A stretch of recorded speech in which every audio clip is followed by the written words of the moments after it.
नमस्ते बच्चों। आज हम काल भेद का दूसरा भाग देखने वाले हैं। भूतकाल। आज हम भूतकाल के बारे में देखने वाले हैं। परिभाषा देखो भूतकाल की। क्रिया के जिस रूप से उसके कार्य का बीते हुए समय में होने का बोध होता है उसे भूतकाल कहते हैं। क्रिया का वह रूप कि उसके कार्य का, क्रिया का जो कार्य है वह बीते हुए समय में हुआ है, उसका बोध कराने वाला काल उसे भूतकाल कहते हैं। यानी जब कोई क्रिया, जब कोई बात भूतकाल में घटित होती है तो वह काल भूतकाल कहलाया जाता है। भूतकाल के जो होना के रूप है वे है था, थी, थे और थी पर अनुस्वार होने वाली थी।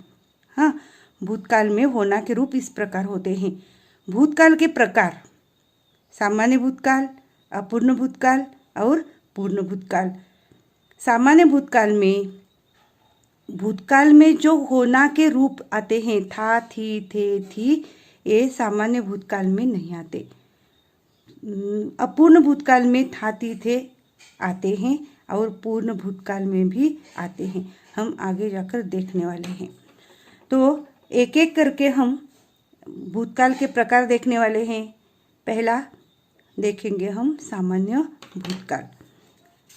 सामान्य भूतकाल के बारे में देखेंगे पहले।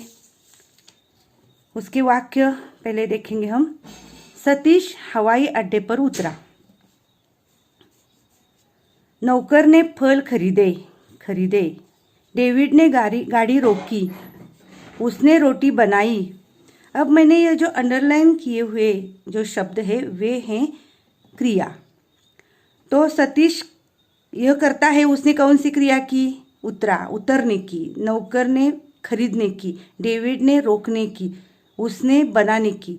यह जो क्रियाएं घटित हुई है कर्ता से, तो ये क्रियाएं पूरी होने के बाद बहुत समय नहीं हुआ है, अभी अभी पूरी हुई है, बहुत समय पहले नहीं पूरी हुई है, इसलिए इसे सामान्य भूतकाल कहते हैं।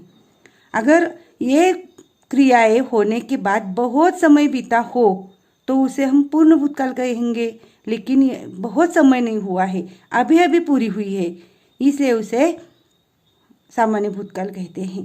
तो उतरा लिखने के बाद आगे होना का कोई भी रूप नहीं है। उतरना, उतर अधिक आ, होना का कोई रूप नहीं। खरीदे, होना का कोई रूप नहीं। रोकी, होना का कोई रूप नहीं। बनाई, होना का कोई भूतकालिक रूप नहीं है। यानी यहाँ ही ये वाक्य पूर्ण विराम देकर खत्म किए हुए हैं। तो इसकी परिभाषा देखो। क्रिया के जिस रूप से यह बोध होता है कि उसका कार्य वक्ता के बोलने के पहले हो गया है, वक्ता बोलने के पहले ही उसका कार्य हुआ है, उसे सामान्य भूतकाल कहते हैं। यानी कार्य पूरा होने के बाद बहुत समय नहीं बीता हुआ है, वक्ता के बोलने के पहले ही थोड़ा समय यह क्रिया पूर्ण हुई है, इसलिए उसे सामान्य भूतकाल कहा जाता है।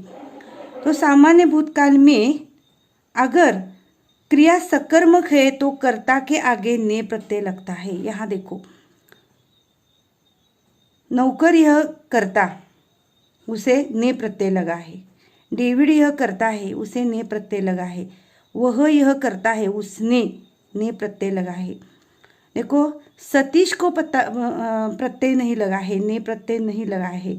इसका कारण है कि सतीश भी यहाँ करता है लेकिन ने प्रत्यय नहीं लगा। इसका कारण कि यह जो क्रिया है उतरना, यह सकर्मक नहीं है, अकर्मक है।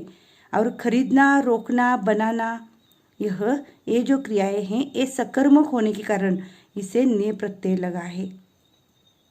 समझ में आया? तो इसलिए मैंने बताया है कि वाक्य में सकर्मक क्रिया हो तो कर्ता के आगे ने प्रत्यय लगता है, और अगर अकर्मक क्रिया हो तो कर्ता के आगे ने प्रत्यय नहीं लगता।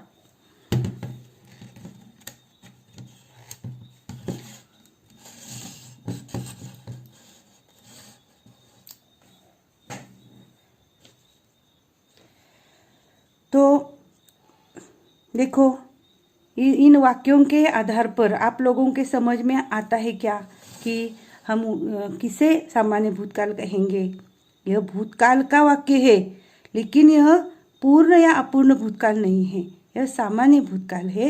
यानी बीते हुए समय में यह क्रिया पूरी हुई है, लेकिन बहुत समय पहले नहीं, अभी अभी पूरी हुई है, यानी बोलने के पहले पूरी हुई है, इसलिए इसे सामान्य भूतकाल ऐसा कहा जाता है। इसका क्रिया रूप कैसा होता है यह देखेंगे। सामान्य भूतकाल का क्रिया रूप क्या है, देखो, धातु अधिक आ या ए या ई, यानी धातु अधिक आ किंवा या किंवा ये किंवा ई। हां, आणि त्याच्या पुढं काय लागत नाही, था थी थे हे लागत नाही।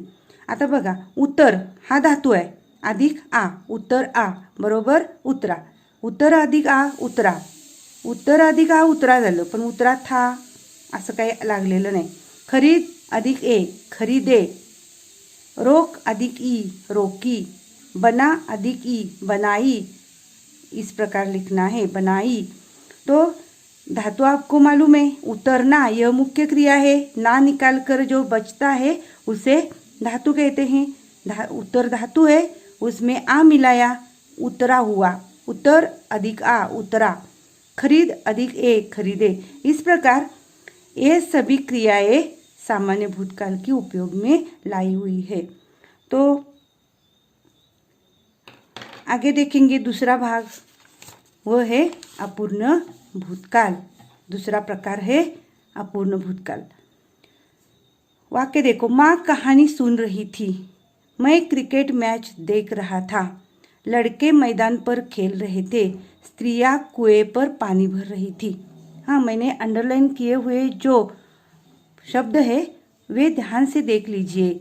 इसमें आई हुई जो क्रियाएं हैं वह है, पहली है सुनना, दूसरी है देखना, तीसरी है खेलना और चौथी है भरना। क्रिया कौन कौन से आई है, सुनना, देखना, खेलना, भरना। हाँ, अब सुन, देख, खेल, भर ये धातु आए हैं और उन धातुओं के आगे क्या आया है, सुन रही, देख रहा, खेल रहे, भर रही। हाँ, क्योंकि यह क्या है, अपूर्ण काल है, इसलिए रहा रही रहे आया है। वर्तमान काल में भी अपूर्ण होता है तो रहा रही रहे आता है, आप लोगों ने देखा हुआ है। और उसके आगे थी, था, थे, थी ये जो आया है यह होना का भूतकालिक रूप आया हुआ है, होना का भूतकालिक रूप। तो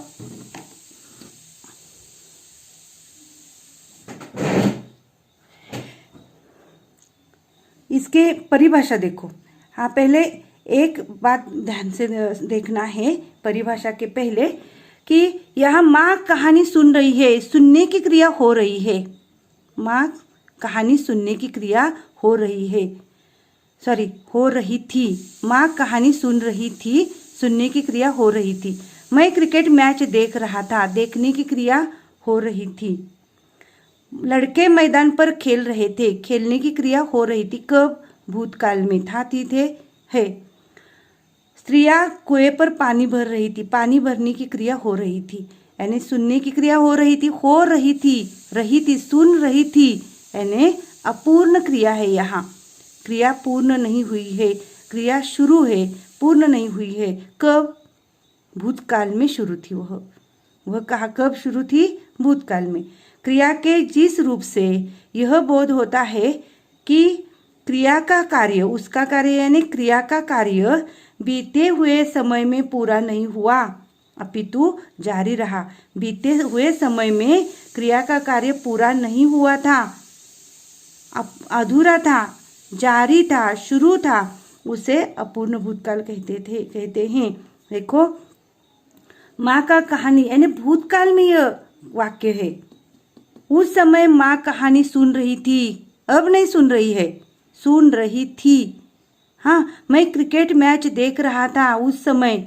लड़के मैदान पर खेल रहे थे, उस समय, यानी पीछे वाली बात है यह, यानी बहुत समय पहले की बात है, कुछ दिन पहले की बात है या कुछ साल पहले की बात है, यानी बीते हुए समय में बताई हुई यह बात है। उस समय यह क्रिया शुरू थी, स्त्रियां कुएं पर पानी भर रही थी। हाँ, इसलिए इसे क्या कहते हैं? अपूर्ण भूतकाल। यह भूतकाल है, यह क्रिया भूतकाल में शुरू थी, अब शुरू नहीं है, इसलिए अपूर्ण भूतकाल ऐसा कहते हैं। तो अपूर्ण भूतकाल कभी कभी ऐसा भी लिखा जाता है, माँ कहानी सुनती थी, लड़के मैदान पर खेलते थे, यानी सुन रही थी, सुन अधिक रही च्या ऐवजी सून अधिक ती असं पण लिहिलं जातं। म्हणजे ही वाक्य उदाहरणासाठी मी दिलेले आहेत। माँ कहानी सुनती थी, लड़के मैदान पर खेलते थे, सुनती थी, खेलते थे, अशा प्रकारे ही भूतकाळाचं वाक्य लिहिलं जातं। तो एक बात ध्यान में रखना कि भूतकाल में क्रिया शुरू है, इसलिए उसे अपूर्ण भूतकाल कहते हैं। अपूर्ण भूतकाल का जो क्रिया रूप है वह क्रिया रूप हम देखेंगे। धातु अधिक रहा, रही, रहे, अधिक था, थी, थे, थी। हाँ, क्रिया रूप किस प्रकार है? धातु में क्या क्या मिलाया जाता है? सुन धातु है, अधिक रही, अधिक थी, सुन रही थी। देख अधिक रहा, अधिक था, देख रहा था। भर अधिक रही, अधिक थी, भर रही थी। खेल अधिक रहे, खेल रहे थे। अब दूसरा क्रिया रूप है सुन अधिक थी, यानी सुनती थी। यह भी सही है वाक्य अपूर्ण भूतकाल का। सुनती थी, देखता था, भरती थी, खेलते थे। सुन अधिक थी, देख अधिकता, अधिक था, भर अधिक थी पर अनुस्वार है क्योंकि स्त्रियां अनेक हैं। अनेक होने के कारण अनेक वचन बहुवचन में थी पर अनुस्वार आता है, यह बात ध्यान में रखना। खेल अधिक थे, खेलते थे। यह हुआ अपूर्ण भूतकाल। अब भूतकाल का तीसरा प्रकार है पूर्ण भूतकाल। पूर्ण भूतकाल हम देखने वाले हैं। तो वाक्य देखो, मैंने यह किताब पढ़ी थी, हम वहाँ बैठे थे, लड़कियां वहाँ पहुँची थी, शेर ने हमला किया था। यहाँ क्रिया जो आई है देखो, पढ़ी थी, पढ़ना, बैठना, पहुँचना, करना। अब यहाँ जो है मैंने यह किताब पढ़ी थी, पढ़कर पूरा हुआ है कार्य। यहाँ क्रिया पूरी हुई है, क्रिया का कार्य पूरा हुआ है। कब? भूतकाल में। हाँ, मैंने यह किताब पढ़ी थी, पढ़ने का काम पूरा हुआ था। हम वहाँ बैठे थे, बैठने की क्रिया पूरी हुई थी। लड़कियां वहाँ पहुँची थी, यानी ये सब जो क्रियाएं हैं यह घटित होकर बहुत समय बीता है। कुछ दिन बीते हैं, कुछ घंटे बीते हैं, कुछ महीने बीते हैं। यानी मैंने पिछले साल कोई किताब पढ़ी थी तो मैं यह वाक्य बोल सकती हूँ या नहीं? मैंने यह किताब पढ़ी थी म्हणजे गेल्या वर्षी मी एक पुस्तक वाचलं होतं, तर मी म्हणू शकते की मी हे पुस्तक गेल्या वर्षी वाचलं होतं। मैंने यह किताब पढ़ी थी, पिछले साल पढ़ी थी, कल पढ़ी थी, पिछले महीने पढ़ी थी। यानी पढ़ी थी म्हणजे पूर्ण क्रिया झाली होती। कधी? भूतकाळामध्ये ही क्रिया पूर्ण झालेली आहे। हम वहाँ बैठे थे, बैठने की क्रिया भूतकाल में पूर्ण हो चुकी है। लड़कियां वहाँ पहुँची थी, पहुँचने की क्रिया पूर्ण हुई थी। यहाँ देखो, लड़कियां करता अनेक वचन बहुवचन होने के कारण थी पर अनुस्वार आया है। लड़कियां, एक लड़की, अनेक लड़कियां, करता बहुवचनी है और स्त्रीलिंगी है, इसलिए थी पर अनुस्वार आया है। शेर ने हमला किया था। हाँ, किया यह क्रिया है करना। हाँ, कौन सी क्रिया है? यह करना, मूल रूप करना है, लेकिन करना का यहाँ किया ऐसा हुआ है, किया था। देखो, पढ़ी थी, पढ़ने की क्रिया पूरी थी, बैठने की क्रिया पूरी हुई थी, पहुँचने की क्रिया पूरी हुई थी और करने की क्रिया भी पूरी हुई थी। इस प्रकार इसकी परिभाषा देखो, वक्ता की दृष्टि से जिस क्रिया रूप से क्रिया के कार्य का बीते हुए समय में बहुत पहले पूरा होने का बोध होता है, उसे पूर्ण भूतकाल कहते हैं। पूर्ण भूतकाल का मतलब समझ में आया कि जो क्रिया कब घटित हुई है, कब पूरी हुई है, बीते हुए समय में या बीते हुए समय के पहले, बहुत पहले, यानी भूतकाल में वो घटित हुई है, इसलिए उसे पूर्ण भूतकाल, यानी पूर्ण हुई है वो क्रिया भूतकाल में, इसलिए पूर्ण भूतकाल ऐसा कहते हैं। इसका क्रिया रूप देखेंगे, क्योंकि क्रिया रूप देखने से आप लोग अच्छी तरह समझ जाते हैं, इसलिए क्रिया रूप देख लीजिए। देखो, पूर्ण भूतकाल का क्रिया रूप धातु अधिक आ, या, ई, ये अधिक था, थी, थिपरा अनुस्वार, थे। हाँ, देखो, पढ़ अधिक ई, पढ़ी। हाँ, अधिक थी, पढ़ धातु है, ई प्रत्यय है, वह मिलकर पढ़ी हुआ, अधिक थी। बैठ अधिक ए, बैठे हुआ, अधिक थे, बैठे थे। पहुँच अधिक ई, पहुँची, अधिक थी, पहुँची थी। कर अधिक या, करना का किया यहाँ हुआ, किया था। क्रिया अकर्मक हो तो कर्ता को ने प्रत्यय नहीं लगता। देखो, क्रिया अकर्मक है तो कर्ता को ने प्रत्यय नहीं लगता, और सकर्मक हो तो क्रिया को ने प्रत्यय लगता है, पीछे हमने देखा है। तो मैंने किताब पढ़ी, यह पढ़ना, यह क्रिया सकर्मक है, इसलिए मैं को ने प्रत्यय लगा हुआ है। और बैठना, यह क्रिया अकर्मक होने के कारण हम इस कर्ता को प्रत्यय नहीं लगा, यानी पढ़ना यह सकर्मक क्रिया होने के कारण मैं को ने प्रत्यय लगा, लेकिन बैठना यह क्रिया अकर्मक होने के कारण हम इस शब्द को, यानी इस सर्वनाम को कोई प्रत्यय नहीं लगा, ने। तो पूर्ण भूतकाल का क्रिया रूप आप लोगों के ध्यान में आया होगा, ये सभी सूचनाएं आपके ध्यान में आई होगी। आगे देखो, तीसरा प्रकार है भविष्यकाल। अब तीसरा प्रकार क्यों? क्योंकि पहला प्रकार हमने वर्तमान काल देखा, दूसरा प्रकार हम भूतकाल देख रहे थे अभी, और तीसरा प्रकार है भविष्यकाल। वर्तमान काल के 3 प्रकार देखे, भूतकाल के 3 प्रकार देखे, लेकिन भविष्यकाल का हम एक ही प्रकार देखने वाले हैं, सामान्य भविष्यकाल, एक ही प्रकार देखने वाले हैं। अब देखो, वर्तमान काल यानी अब जो शुरू है वह काल, भूतकाल यानी अब शुरू है उसके पहले का काल, और भविष्यकाल यानी अब जो समय शुरू है उसके आगे का काल, यानी जो भी घटना होने वाली है। मैं 10 बजे सोऊंगी, मैं 10 बजे सोऊंगी ऐसा कहने पर सोने की क्रिया बाद में होने वाली है, यानी भविष्य में होने वाली है, अगले समय में, आने वाले समय में होने वाली है, यह बात समझ में आती है।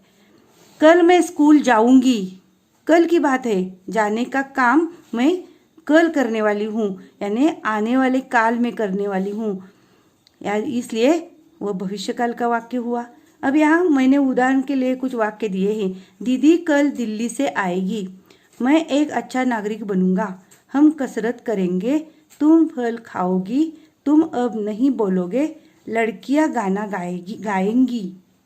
हाँ, आएगी, दीदी कल दिल्ली से आएगी, आने की क्रिया कब होने वाली है? कल, उद्या होणार आहे, म्हणजे भविष्यातला आहे, पुढचं आहे, वर्तमान काळाच्या पुढची गोष्ट, वर्तमान काळ आत्ता सुरू असलेला काळ आहे। मैं एक अच्छा नागरिक बनूंगा, कब?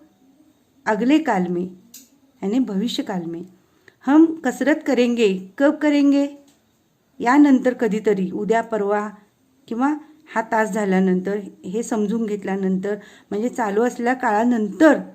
तुम फल खाओगी, यानी यहाँ भी खाने की क्रिया बाद में होने वाली है। तुम अब नहीं बोलोगे, हाँ, इथून पुढे तू बोलणार नाहीस। लड़कियां गाना गाएंगी, हाँ, मुली गाणं म्हणतील। या सगळ्यातून म्हणजे आएगी, बनूंगा, करेंगे, खाओगी, बोलोगे, गाएंगी, इन सभी क्रियाओं से हमें क्या समझ में आता है कि ये सभी क्रियाएं आने वाले काल में घटित होने वाली है, अब नहीं घटित होने वाली है, अब नहीं शुरू है ये क्रियाएं, बाद में शुरू होने वाली है, बाद में पूरी होने वाली है, इसलिए ये सामान्य भविष्यकाल है। हाँ, तो इसकी परिभाषा देखो, क्रिया के जिस रूप से उसके कार्य का आने वाले समय में अर्थात भविष्य काल में होना सूचित हो। कोई भी क्रिया उसका कार्य कब पूरा होने वाला है? हाँ, भविष्य काल में पूरा होने वाला है। यह जब सूचित होता है उसे सामान्य भविष्य काल कहते हैं। क्रिया का वह रूप, यहाँ क्रिया का रूप क्या आया है? आएगी, यह रूप आया है, क्या बताता है? क्रिया कब घटित होने वाली है? आने वाले समय में, यानी भविष्य काल में होने वाली है, यह सूचित होता है। करेंगे, इस क्रिया रूप से हमें क्या समझ में आता है कि कसरत करने की क्रिया भविष्य में आने वाले समय में पूरी होगी। बोलोगे, यह क्रिया आने वाले समय में पूरी होने वाली है। गाएंगी, यह जो क्रिया रूप है यह भी क्या बताता है कि गाने की क्रिया आने वाले समय में यानी भविष्य काल में पूरी होने वाली है, घटित होने वाली है। खाओगी, करेंगे, ये सभी क्रियाएं जो है भविष्य काल में घटित होने वाली है, अब नहीं, इसलिए इसे क्या कहते हैं? सामान्य भविष्य काल कहते हैं। तो सामान्य भविष्य काल का क्रिया रूप देखेंगे। देखो, यह क्रिया रूप मैंने चार्ट में दिया है, इसके पहले हम इस वाक्य में देखेंगे, वाक्यों में देखेंगे। यह क्रिया कौन से है? आना। आना का धातु कौन सा हुआ? आ, धातु हुआ आ, और आगे क्या लगा है? एगी, आ अधिक एगी। यहां बनना यह क्रिया हुई, बन यह धातु हुआ, बन यह धातु हुआ, अधिक क्या हुआ? ऊंगा।